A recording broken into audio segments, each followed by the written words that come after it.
Amen. Akaambiwa ya kwamba uangalieni mwamba ule ambao mlitolewa kwa kushongwa. Praise the Lord. Hebu tazameni. Mnaweza kuwa mnatafuta mambo mengi, lakini si macho yenu yaangalie mumetoka wapi. Amen.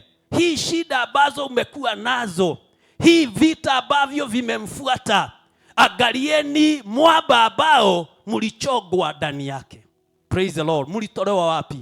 So information kama hii, ukielewa mwamba wako ulikuwa wapi na kulikuwa nini, hiyo information inaweza kukusaidia kutokana na kutoka kwa yale yako katika ile mwamba.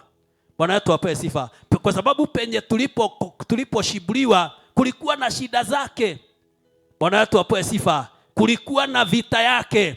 So ukitabua, unaweza jipigania na utoke katika yale ambayo yako katika mwamba wenu.